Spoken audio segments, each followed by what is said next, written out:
Oh, they just added a beep to it for the first time. I heard a beep. All right.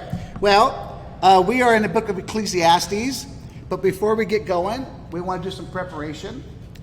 We prepare ourselves first by making sure you're in fellowship with the Father, confess any sins that you may have committed, or any that might come to your mind right now as we're using this as a time of reflection. And 1 John 1:9 is our Bible verse for this. Confess your sins. He's faithful and just to forgive you of all your sins and cleanse you from all unrighteousness. That means even the things I don't remember I did, he will cleanse you from that too. So that's a good thing. Be filled with the Spirit is a commandment, and you get filled with the Spirit when you confess your sins and get back in fellowship. The Spirit of God now is in control of your life. If you, in between that time, decide that you're going to be, vindictive or something, that's a mental sin, you're out of fellowship again. So you need to recognize some of this, and we're going to talk about that when you come to church. What does it mean also? What are some of the warnings God gives us out of Ecclesiastes about going to church with the wrong attitude? It's going to be interesting. Then we want to focus on Scripture. So you want to, things are happening, lives are changing, things happen on the way here, but this is the time now to focus on the Scripture. All right, so let's take a moment to pray silently, confess anything if you need to, and I'll open us in a full prayer.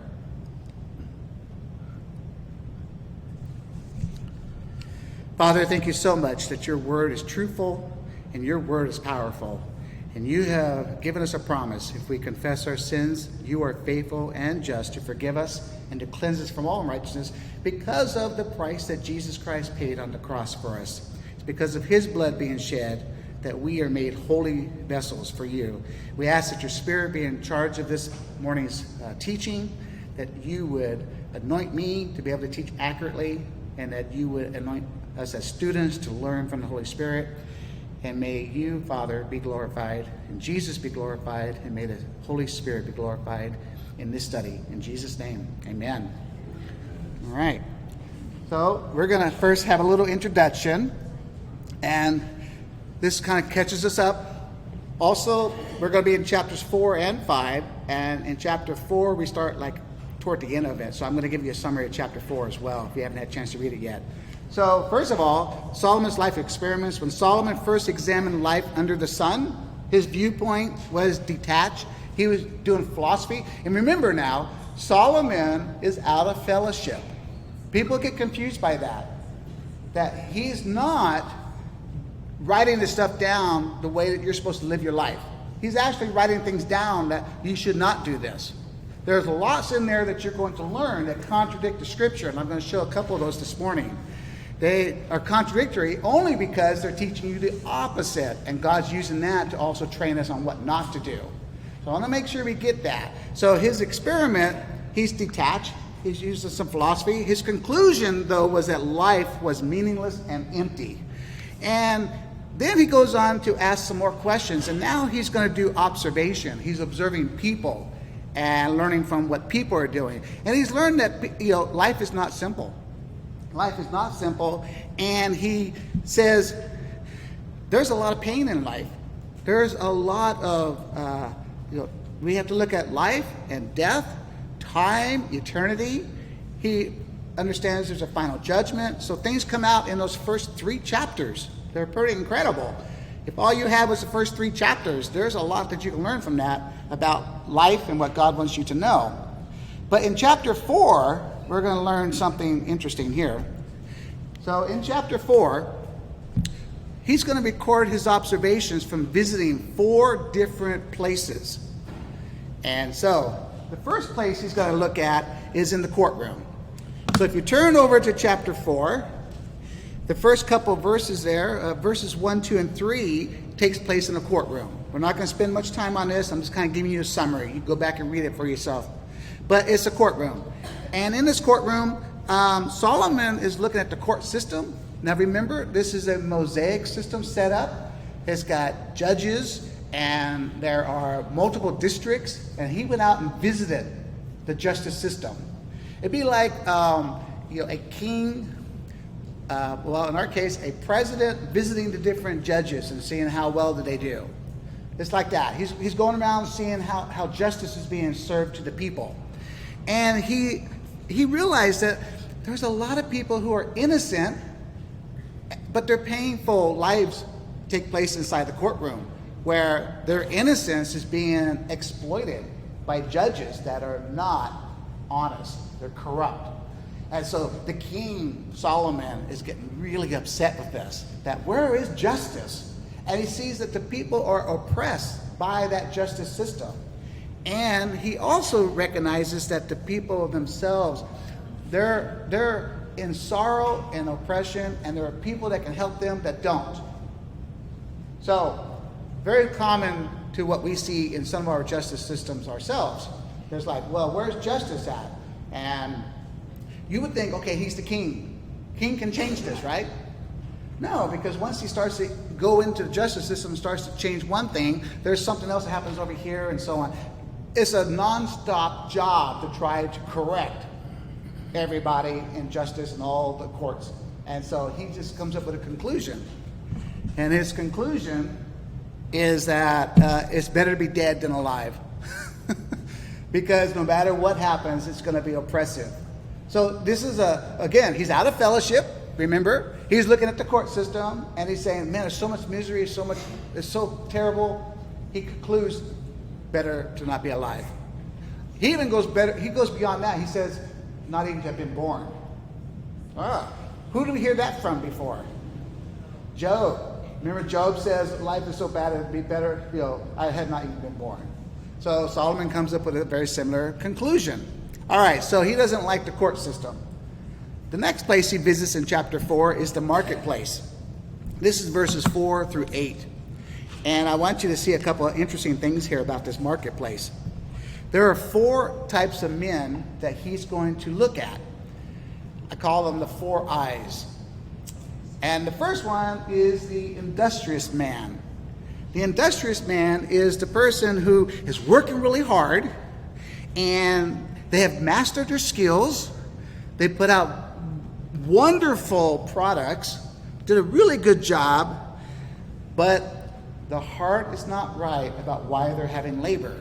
And instead, this person is working because they're competing against their neighbor and competing against other companies and wanting to earn more money than anybody else. So the whole thing is focused on they're selfish. Even though they really are good workers, the heart was not right. Why do we work? Scripture teaches us that your labor is very important. No matter what it is, God's placed you there, and you work unto the Lord, not for yourself. And so the first person in the story here is an industrious person who's only working for themselves, but they're doing a good job. It's interesting that the second person is the extreme opposite. I call that the idle man. The idle man is the lazy guy. Doesn't even want to ever work. Never, ever, ever. To the point that it says that their life is a slow self-destruction. God has placed into us an opportunity to labor for Him, no matter how small it might be or how great it might be. But work unto the Lord is an important principle. And the idle man will slowly self-destruct. And so Solomon's looking at that and going, I don't know. He actually comes out and says he hates lazy people. So that's Solomon's attitude. Again, he's out of fellowship, so when people quote that out of scriptures, it's not God saying this, it is his understanding of what's going on, and so we'll learn a little bit more about that. Yes? So how does verse 6 relate to the idle man? Well, verse 6 relates also to the second man, the third man, which is my integrated man also. So 5 and 6 is a continuous. The fool folds his arms and consumes his own flesh. Better one handful with rest than 2 handfuls with effort and pursuit of the wind. Anyways, it goes on. Am I reading that right here? Oh, that was verse 7. No, that's verse 6. Okay, that's verse 6. And so the point here is that maybe I got my numbers a little bit wrong. Is because the next one is I got the integrated man and the independent man. The integrated man is one who is balanced. We would call that, if you were in modern work labor force today, And particularly if you're in corporations, we call that, you need a balanced work-life philosophy. Balanced work-life. That means you work, but the rest of your life also is balanced. You don't spend all your time like the first guy, the industrious man, works and he doesn't take any rest. But a balanced work life is that you work, you understand what you're doing it for, you're doing it to glorify the Lord maybe, but also you balance that with the rest period and also relaxation with family life. So there's a balance there. And so that's the integrated man. The last one, the independent man, is a person who, Solomon found a guy who was a solitary worker. This is a person who has his own business, works for himself. He's got no partners. He's just really enjoying working and being by himself, doesn't want to be bothered by anybody else. And this person is independent, and he's so busy, he's got no time to enjoy his labors, and he has no family to give it to inheritance. He's just basically by himself, just working for himself. And so these four altogether, Solomon has a conclusion about them. Then we're going to get into our section we're going to study. Okay? But the conclusion he has is this too is meaningless. It's a miserable life, vain and empty in business when it's not done for the Lord. So basically we're learning so far, Solomon's philosophy is that no matter what he looks at, he comes up with saying, what's the use of it? Pretty pessimistic. He's not fatalistic. Every one of these actions will turn him toward the Lord. But just kind of help you catch up to chapter 4, because that's where we're going to be at now. So, we got a little bit more to go through. I forgot. The third place he goes to, because the fourth one is the one in chapter 4. So the third place he goes to is the highway. On the highway, he gets out, and verses 9 through 12 is talking about, first of all, two people are better when working together than one person by themselves. So he says it's better for two to come together to work. He says it's better for two to come together when you're walking, when you're traveling. Some people like to just travel by themselves, but he says it's better to have another person when you're traveling, when you're walking, when you're out exploring life. He also says it's better because you two can keep each other warm. One person out in the cold is difficult, but he says two, you can keep each other warm. And fourth thing he says is two are better than one because they can protect each other. He says you can come together and fight against the highwaymen and things like that. So he has all that together, but what's interesting is he has a conclusion. He starts off with a 1, and then a 2 people, and now he's going to talk about the third. This is a famous quote. A cord of 3 strands is not quickly torn apart. And so his conclusion is that 3 is better than 2, and 2 is better than 1. Pretty deep, huh? If you meditate on this for a while, you begin to realize there are several areas in your life where multiple people, multiple counselors, we need each other, is what it's teaching here. Comments? I recognize that in ministry, exactly like our shirts are saying, together we. Yeah, together we. It takes a group of people. Bible says in 2 or more witnesses is the word established and is truth exposed. And if a person takes 1 by itself, yeah, that might be okay. But when you get 2 together, how about 3? Now it's like there's no more argument. In ministry, 2 people praying together, agreeing on something, God's going to do it. 3 people together, it's like this cord here is strong. And so you need each other. And that's the important concept that he's bringing out, even though he's not directly saying that. He's realizing as the king, he has gone out and looked at the world of business and then the world of out on the highway, travelway, and realized being by yourself is just not good. Be at least with another person. Accountability also, as we say in Promise Keepers ministry. You have someone accountable that helps you and comes alongside you. We also talk about iron sharpens iron, if you're into some of the men ministry that use that slogan, or that proverb. That's that's where we're at with going into today's study now. So today's study is chapter 4, verse 13 through chapter 5, verse 7. All right, so let me bring up the scripture there and I'll read out loud. Verse 13. It is better to be a poor but wise youth than an old and foolish king who refuses all advice. Such a youth could rise from poverty and succeed. He might even become the king, although he had been in prison. I saw that all who lived and walked under the sun will follow that youth, the king's successor. Endless crowds stand around him.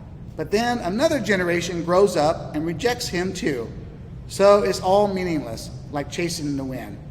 So he's telling a story here about a youth and a king. The king is old now. He's probably been a successful king, and now as he gets older, he's now starting to not take advice from people. Matter of fact, usually what happens is they start being manipulated by all the court people that are there who want the king to do certain things. And so as he's starting to, not really think about stuff and take the wisdom from others, the youth now is the opposite, says, I am willing to listen to my elders. He's willing to take the wisdom of the elders. And remember, in this culture, the elders were the ones that were the wise ones.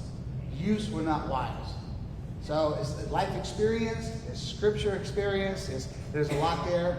But he's now comparing that king, who is not taking any wisdom from anybody and no advice, making bad decisions now, and the youth who is now starting to rise up and become popular. And that youth eventually succeeds the king. The king is removed, and the youth has now become the king. I thought he was talking about David's life, how he succeeded Saul, and in David's life he started making mistakes. So we don't know if it's David or not, but it could be very similar because David made a whole bunch of mistakes as he got older. Also, as a matter of fact, he destroyed his entire family when he got older. So David made a lot of mistakes as well. I don't know if David being in prison, but Saul had him locked down and just locked down. Yeah. So it could be he doesn't tell us the name of the youth, but if you think about Saul and David, might associate that. Yes. I hate to say this, but this is such a good description of our political system, and how there's all these promises every 4 years. We're going to do so and so. Yeah, very descriptive of our political system. That I don't know. And I vote every opportunity I get to. Yep. But I get discouraged. Being a voter and you And get I discouraged. tend to draw that conclusion in verse 16. Yeah, so you could come to the same conclusion So frustrating. as 16. Well, yes. So is he actually talking about his life? He started off wise. Yeah. So is he talking about himself? He started off good.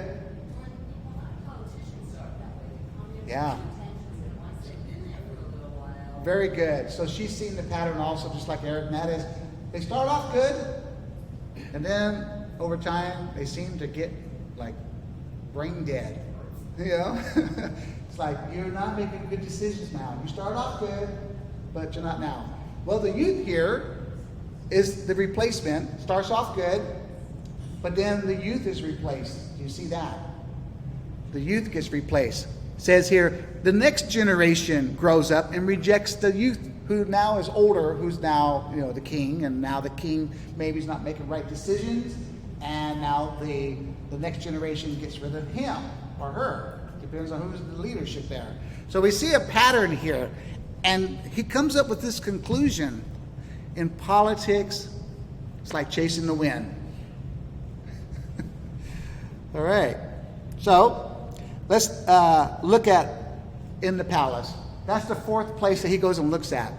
So the fourth place was right after the highway is now number 4, the palace. This is Solomon's fourth time of talking about it's better than something. Verses 3, 6, and 9. They introduce he introduces this teaching that has 2 truths to it. The first one he introduces is that You know, political power is not stable. It changes. It fluctuates. It's not consistent. It starts off good, it gets bad. You know, there are things about the instability of political power.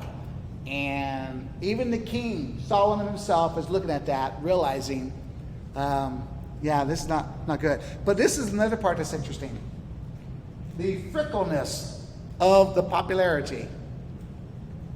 Popularity, voting on popularity, changes so rapidly. It depends on the generation, the culture, and 1 minute we're all for something, and then the population changes, and they decide, no, we don't want that guy to be in charge anymore. We're going to bring in somebody else. And the other person comes in and starts to repeat the same mistakes. It seems like it doesn't change. And so he's talking about how there is this whole meaningless chasing of the wind, even in politics. So when you get frustrated, you can see, well, even Solomon was really frustrated. All right? And he was the king. So, but he recognizes that that's not good. All right. So it's interesting to ask ourselves a few questions. What have we learned? He's gone through now those 4 locations. He went through being a philosopher. He went through being an observer of nature. And what have we learned? Well, no matter where Solomon went, no matter what aspect of life he studied, he learned 4 things. And this is at least what we should have so far in our own notes. There are 4 things that he has gotten out of this. First thing, when he looked up, he saw that God was in control of life and balance. And it varied the experiences, but God's always in control. That's an important truth to understand. Even though he's used the opposite to teach it, we learn out of that through the Holy Spirit guiding us that, one, God is always sovereign. That's an experience that's hard for some people to deal with. God is always sovereign. Job said, I saw you even in the disasters. And so we recognize that all things, God is sovereign. Number 2, when he looked within, he saw that man was made for eternity. God has placed it in your hearts. And that God would make all things beautiful in his time. So we see now that when you look up, God's in control. When you look inside, God has a plan for us. We are eternal creatures. You are designed for more life than what you even experience right now. And that is something that gives us hope and lets us know also when we mourn because we have family members that have gone on, that there's an eternity. We will see our family members who know the Lord, and we will have more life than just what we have right now. So he recognizes that also. Very, very powerful. 2 truths so far. What else have we learned? The third one here is very interesting because when he looked ahead, he saw that there is an enemy, death.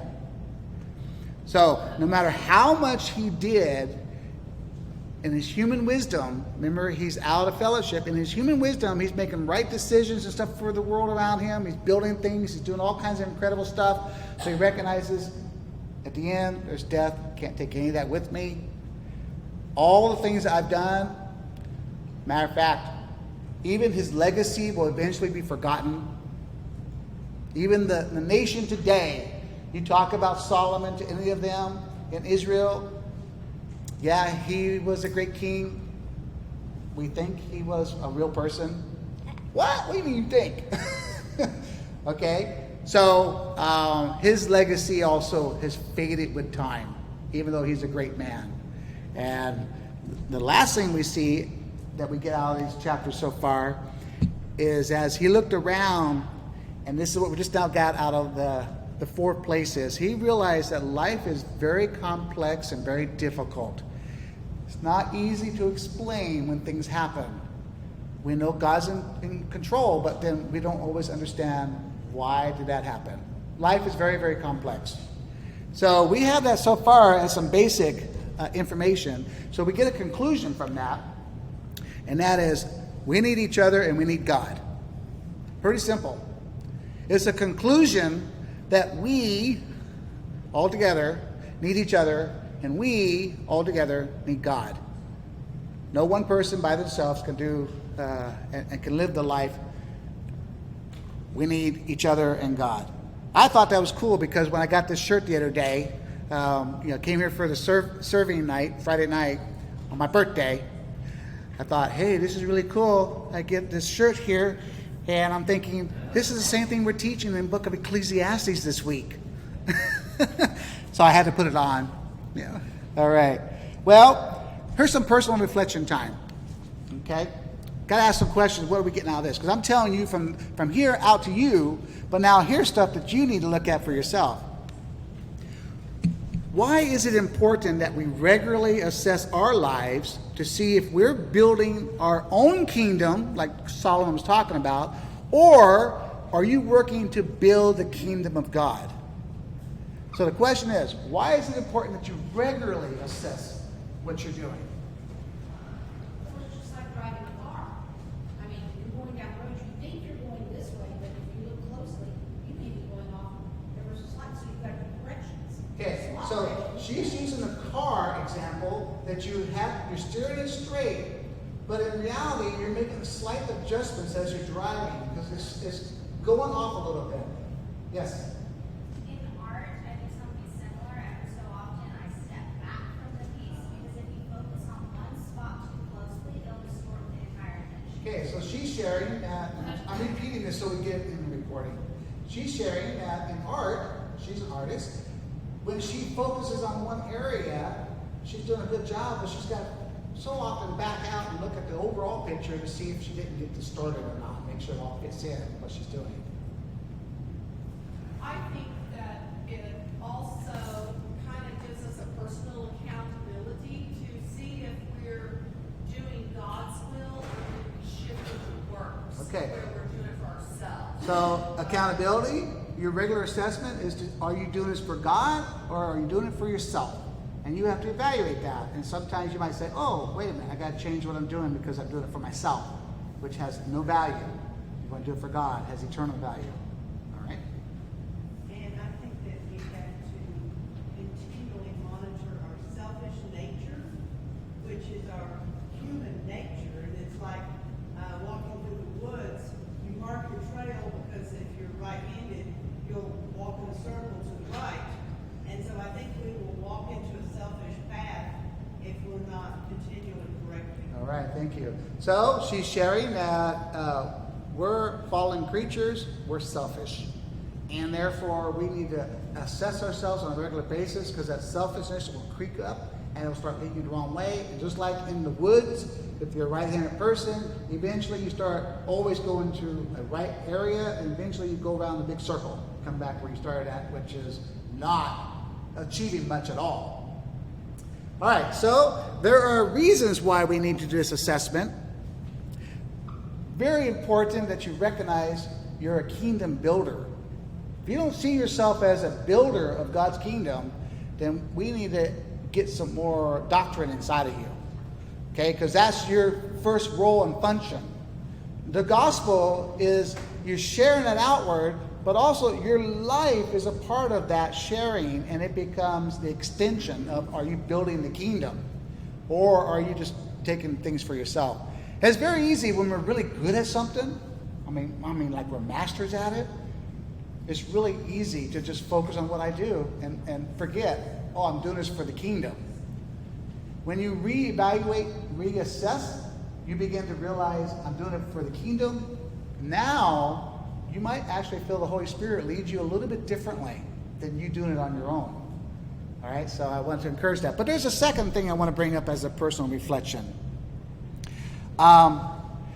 This is much more difficult. Do you give it much thought how you come to church? Do you give much thought about your attitude, about when you're preparing to come to gather with the saints, when you're preparing to go worship? Do you give it much thought, or are you just on automatic? I'm just going. It's critical because we're going to find out in this chapter 5 that there's some things there that we need to know about. So example is, what's your attitude when you get here? The attitude can change based off of people you meet or the situations you had on the way here or things like that. But what's your attitude?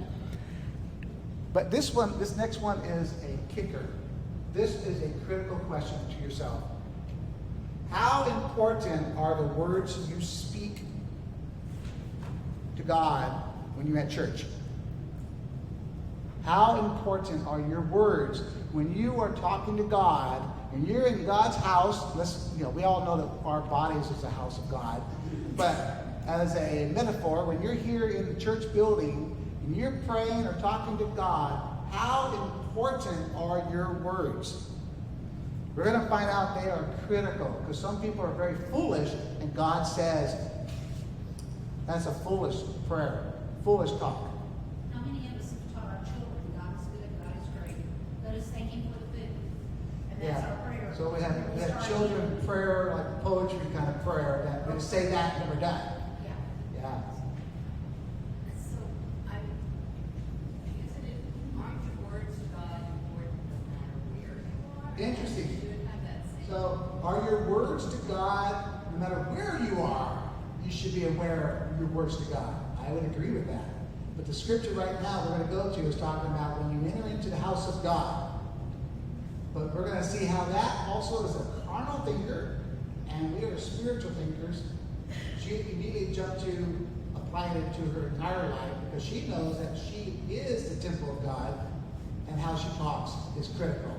So we're going to see that also in this chapter 5. The last question is, have you ever heard any warnings about this? Has anybody ever warned you about the words you're using when you're praying? A warning. You guys know what a warning is, right? Like, if you don't do this right, you're going to get slapped. Jesus talked about it a lot. But in church, in fellowship, have you had anybody warning you about your prayer? Or how you should be praying? Or how you should approach God when you're together in worship? People don't talk about the warnings. They only talk about the blessings. But we're going to learn here there's some warnings for us also, which is quite surprising. So this is kind of personal reflection time to try to get you thinking about it. Curtis, Yes. could you go back to the prior slide and just the one prior to that?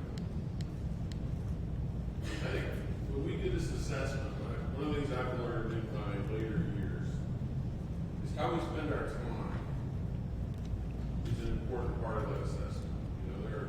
There are kingdom building activities in our lives, and there are non-kingdom building activities in our lives. And I think just to look at the percentage of time that we spend on those two, you talked about the balanced life. One way to do that is look at this assessment and say, how much kingdom building am I really doing in the work that I do? The work, the play, the relationships, all that. So the amount of time that you spend on something is a good indicator of what is your priority. And as being shared here, is that when you look at your time on kingdom building versus non-kingdom building, you can evaluate pretty easily where your priorities are, and are you building the kingdom or not. So looking at your time. And time, earlier, life balance in the workforce, life balance for, are you working the workforce for the kingdom or for selfish reasons? Yes. Could you speak more on the warnings of the book of prayer? I'm going to speak a lot on prayer in a little bit. Is that what you asked? The warnings. Oh, yeah, we're going to go into the warnings. Oh, okay. That's chapter 5 now. We're moving out of 4 and going into chapter 5. Okay. Yeah. So that's what happened. So that was my lead-in. These are the lead-in to chapter 5 now. Oh, okay. All right? So here's the first warning. As you enter the house of God, keep your ears open and your mouth shut.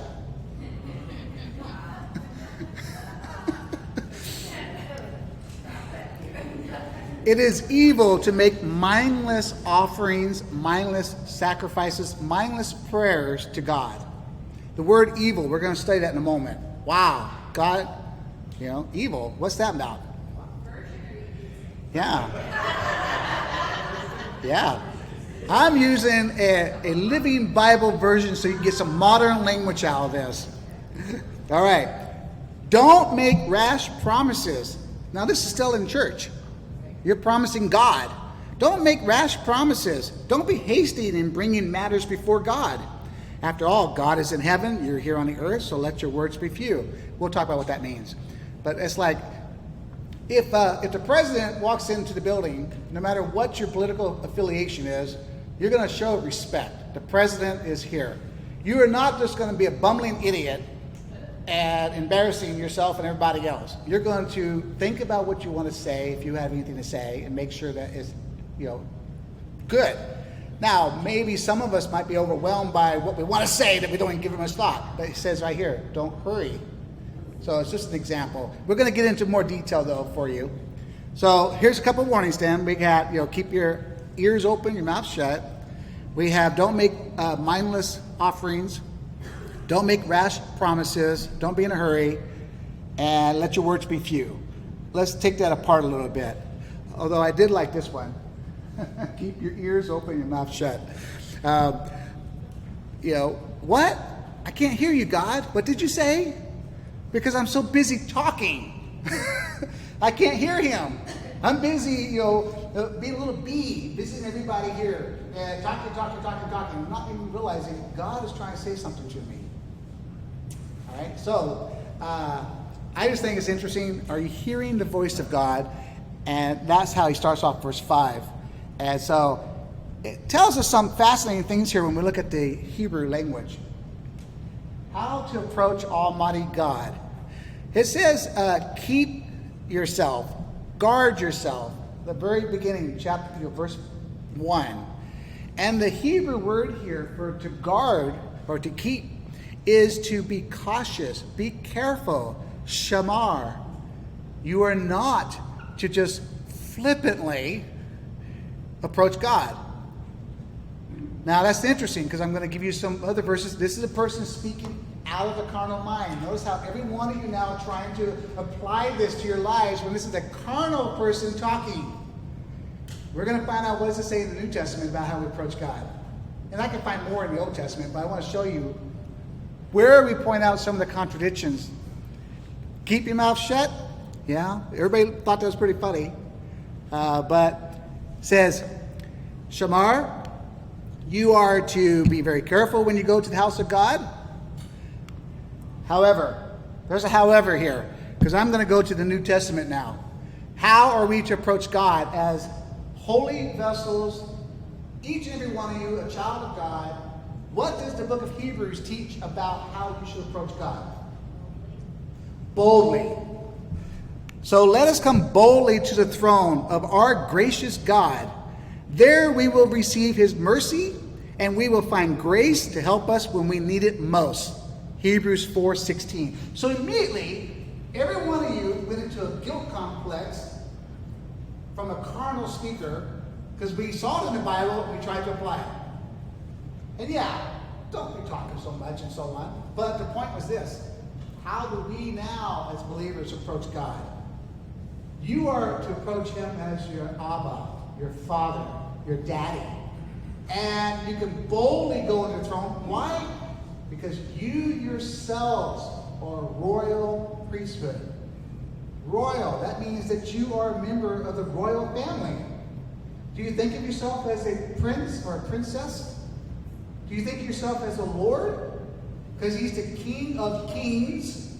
You're all kings. He's the Lord of lords. You're all lords. And we have a hard time with that concept. We don't use it. We don't think of ourselves like that. But the protocol plan of God is that we are to know these promises and realize, yeah, I'm not going to talk very much, but I'm going to make sure I go before him with boldness when I need to pray about something. And even if I don't use the right words, it says he's gracious and merciful. And we have other Bible verses. When I don't know the right words, the Spirit intercedes on my behalf with groanings that I can't even speak of. So there's a lot of other things here that we can do as believers that the book of Ecclesiastes will confuse us.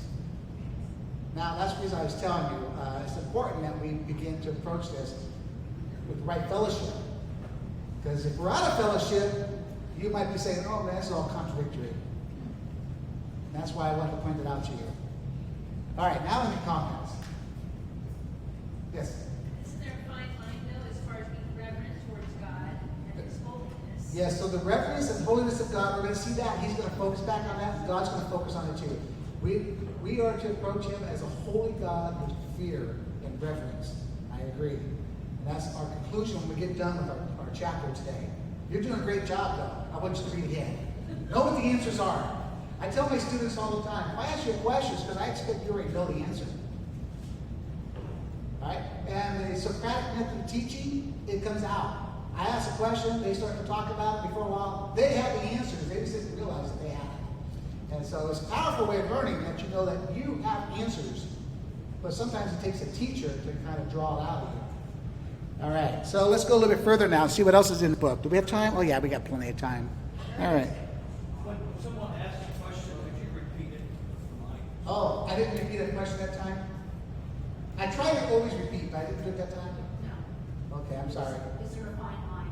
Is there, yes. So the questions we had was, is there a fine line, a balance between approaching with boldness, but recognizing God is holy and you have fear and reverence for Him? You're not just like, a little kid, sometimes they don't have any understanding of protocol. And sometimes it's okay for us to do that and God will accept it. Where we just rush in there and say, blah, blah, blah, blah.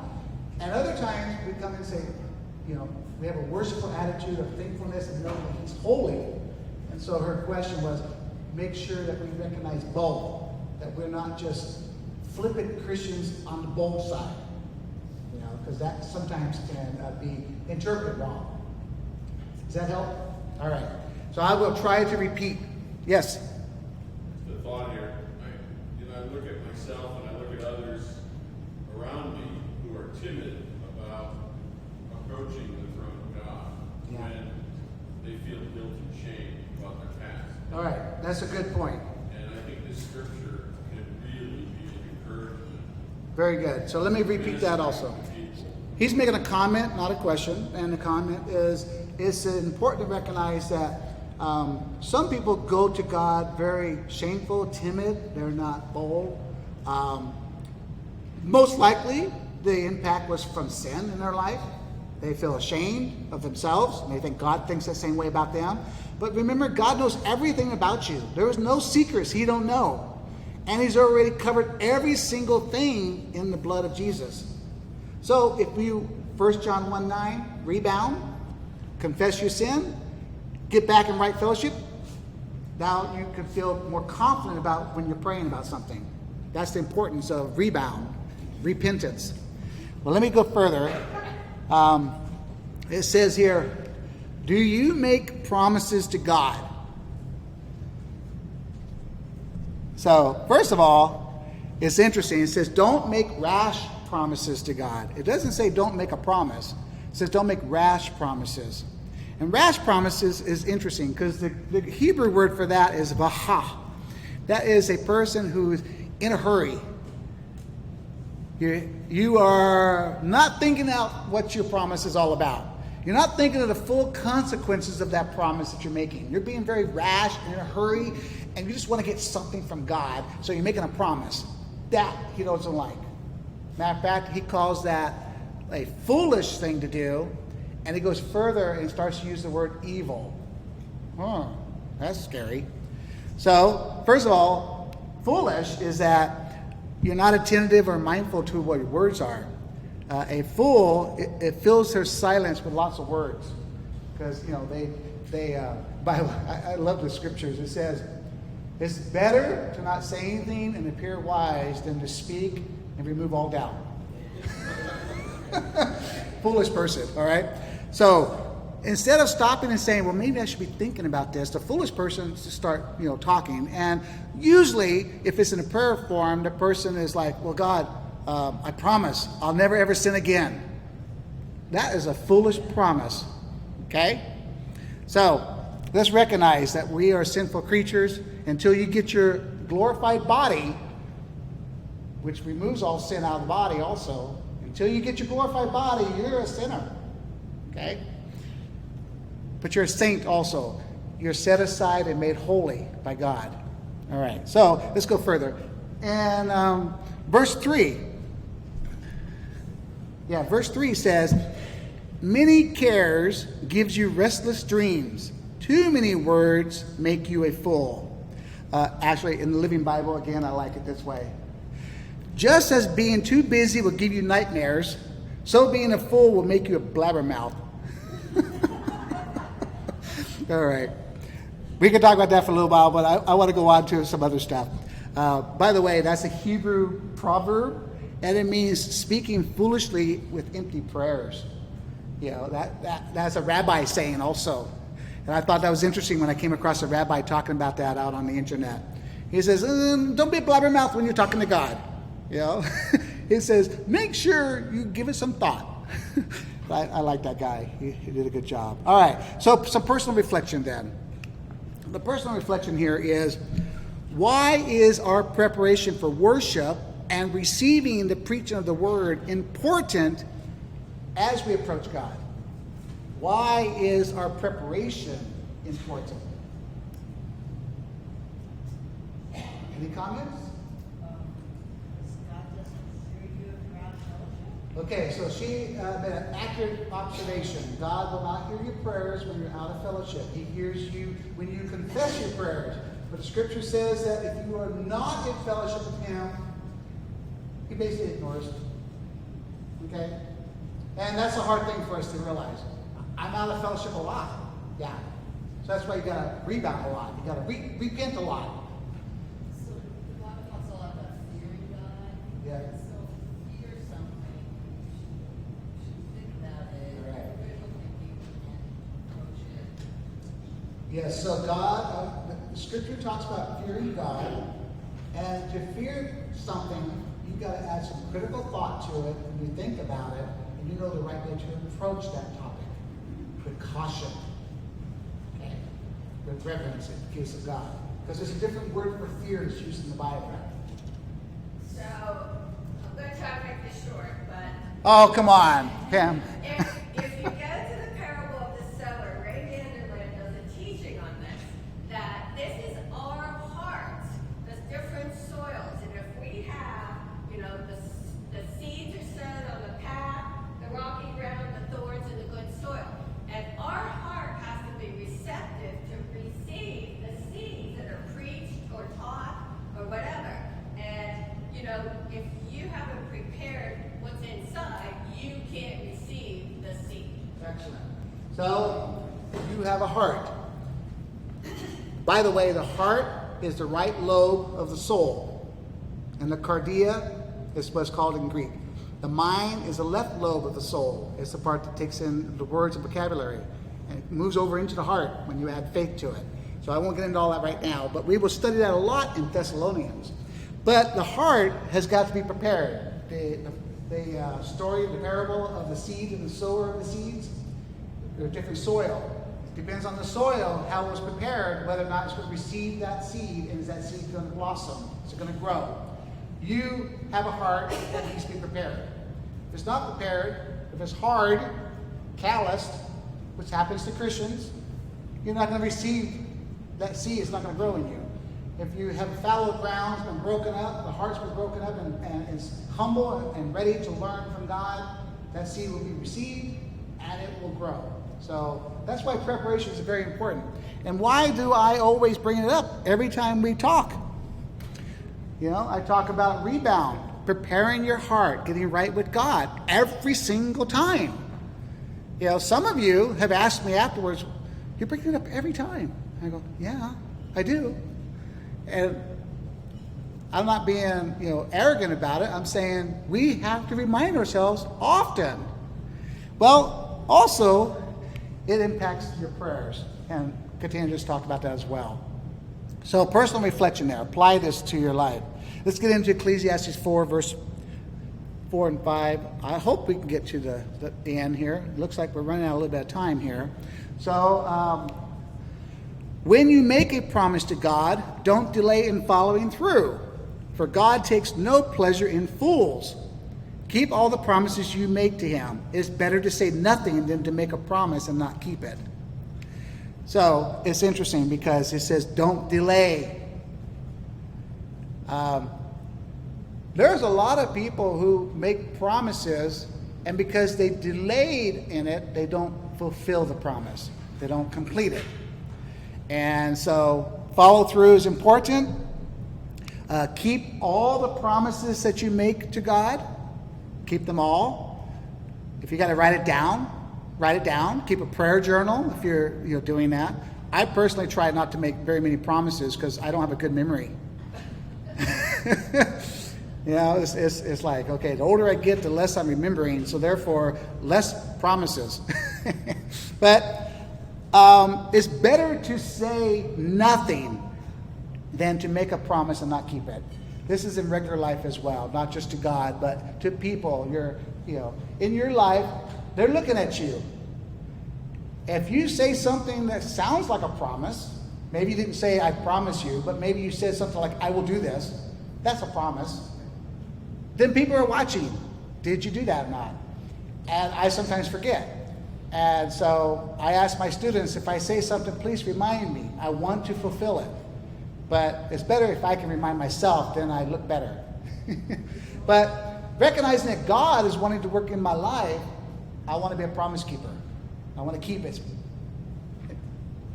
also detrimental as a parent if you tell a child that you're going to do something and then you don't follow. Very good. So as a parent, very detrimental to the relationship and to the child that you promised something and you didn't do it, you didn't follow up. What do they learn from that? They learn it's okay to lie. Because that's what that is. A promise you don't do is a lie.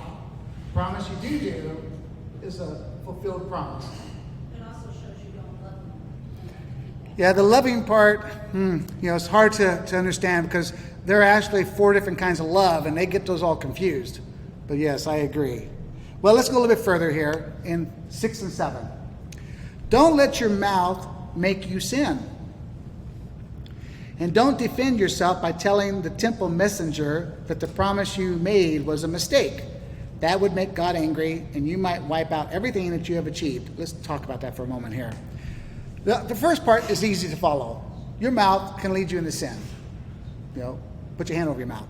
But I think the second part is very fascinating. This is a situation where the person is in a temple and they're making a promise. They're doing an offering. And a part of that, they're praying out loud to do an offering. And they're promising something to God. And in the temple, there is a person in there whose job is to listen to the promises. And they record it. And so now I go back to that person, the messenger of the temple, and I say, I made a mistake. Okay.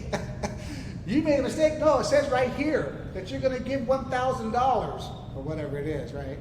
Made a mistake. But I thought it was interesting that in Hebrew, because I'm trying to learn Hebrew. I'm not doing a very good job. I'm going real slow. But in Hebrew, I came across that, and the first thing I read, when it says temple messenger, I immediately, because I wasn't reading an English Bible, I was reading the Hebrew, I immediately read it as an angel. An angel, because an angel and a messenger is the same word in both Greek and in Hebrew. So I got confused for a moment. I said, what? I'm making a promise to an angel? What's this about? And then I had to do some study and find out that the culture was such that in the temple there was a recorder. I said, then why didn't you say recorder? But anyways, this is Solomon. He might have given it a double meaning just on purpose. Yeah. All right. So we see here, talk is cheap, like daydreams and other useless activities. Fear God instead. That's the most important part out of the message here. Fear God instead. All right. So don't let your mouth make you sin, and fear God instead. Very important. So I'll close with this quote from Oswald Chambers. The quote is this: "The remarkable thing about God is that when you fear God, you fear nothing else. Whereas if you do not fear God, you fear everything else." I think that's a true statement. So I'll close this in prayer. Father, thank you for your word. Thank you for the study this morning. Help us to continue to understand when something's carnal, when something's spiritual, and how to apply that. We have to rely on you, Holy Spirit, to teach us and to guide us. And I'm thankful that we do have you in our lives. And we ask, Lord, that you would bless the teaching here and that we'll go out and pass any test that you give us this week that's related back to what we learned. In Jesus' name, amen.